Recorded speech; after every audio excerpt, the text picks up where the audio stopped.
বোনেরা আমার, একজন স্ত্রী যদি তার স্বামীর জন্য সত্যকারের দোয়া করতে শেখে, তাহলে আল্লাহ সেই ঘরে এমন বরকত দেন যে বরকত টাকার ঘাটতিকেও ঢেকে দেয়, রাগের আগুনও নিভিয়ে দেয়, ভুল মানুষকেও ধীরে ধীরে বদলে দেয়। আপনি হয়তো অনেক সময় বলেন, আমার স্বামী এমন কেন? কিন্তু আজ আমরা শিখব স্বামীকে বদলানোর আগে স্বামীর জন্য কাঁদতে হয়। আজকের এই মোনাজাত ঝগড়ার নয়, অভিযোগের নয়, এটা ভালোবাসা ও হেদায়েত ও আখেরাতের দোয়া। আয় রব্বুল আলামিন, আমাদের জবান খুলে দিন, আমাদের চোখে পানি দিন, আমাদের অন্তরে ইখলাস দিন। আয় রব্বুল আলামিন, আমার স্বামীর ঈমানকে আপনি হেফাজত করুন। দুনিয়ার ফিতনা, শয়তানের ধোঁকা, নফসের কুমন্ত্রণা থেকে তার ঈমানকে শক্ত পাহাড়ের মতো অটল করে দিন। ইয়া রব্বুল আলামিন, যে সময়ে ঈমান হারানো সহজ, সেই সময়ে আপনি আমার স্বামীকে ঈমান আঁকড়ে ধরার তৌফিক দান করে দিন। ইয়া মুকাল্লিবাল কুলুবি সাব্বিত কলবি যাওজি আলা দীনিক। হে অন্তর পরিবর্তনকারী আল্লাহ, আমার স্বামীর অন্তরকে আপনার দ্বীনের ওপর অটল রাখুন। ইয়া রব্বুল আলামিন, আমার স্বামীকে নামাজের মানুষ বানায় দিন। নামাজ যেন তার জন্য বোঝা না হয়ে যায়, নামাজ যেন তার জন্য শান্তি হয়ে যায়। ফজরের নামাজে অলসতা থাকলে দূর করে দিন, মাগরিব ও এশার নামাজে ক্লান্তি থাকলে সরিয়ে দিন। মাবুদ গো, যে নামাজ তাকে জাহান্নাম থেকে বাঁচাবে, সেই নামাজ আপনি তার জীবনে প্রতিষ্ঠিত করে দিন। রব্বি জাআল যাওজি মুকিমাস সালাত।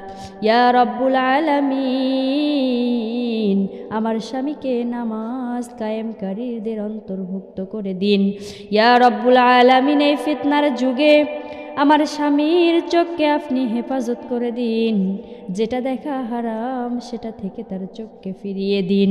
মোবাইল, ইন্টারনেট, বন্ধু, চলাফেরা, যেখানে হারাম বস্তু আছে রে মওলা, সেখান থেকে তাকে দূরে সরিয়ে দিন। ইয়া রব্বুল আলামিন, তার অন্তরে হারামের প্রতি ঘৃণা ঢুকিয়ে দিন, আর হালালের প্রতি ভালোবাসা সৃষ্টি করে দিন। ইয়া মাওলায়ে কারিম, আমার স্বামী জেনে বুঝে না জেনে কত গুনাহ করেছে রে মওলা, সব আপনি ক্ষমা করে দিন। তার অতীতের ভুলগুলো তার ভবিষ্যতের পথে যেন কাটা না হয়ে থাকে রে মওলা। ইয়া রব্বুল আলামিন, তাকে এমন তাওবা নসিব করুন রে মওলা, যার পর আর গুনাহের দিকে যেন ফিরিয়ে না তাকায়। রব্বানা গফির লানা ওয়া লিআজওয়াজিনা। ইয়া মাওলায়ে কারীম, আমাদের এবং আমাদের স্বামীদের ক্ষমা করে দিন।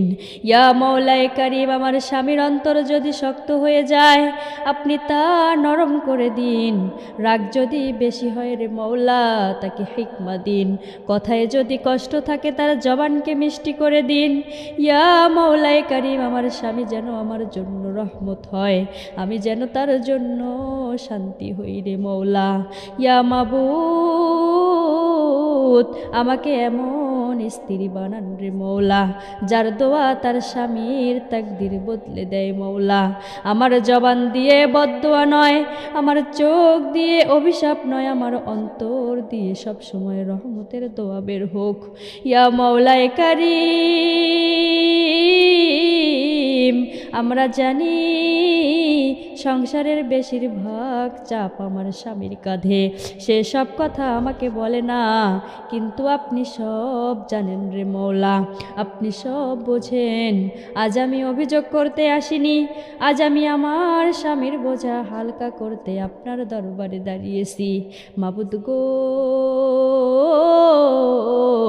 আমার স্বামীর রিজিক আপনি হালাল করে দিন। যে পথে হারাম আছে মাওলা সেই পথ থেকে তাকে ফিরিয়ে নিন। অল্প রিজিকে বরকত দিয়ে দিন, বেশি রিজিকে শুকর করার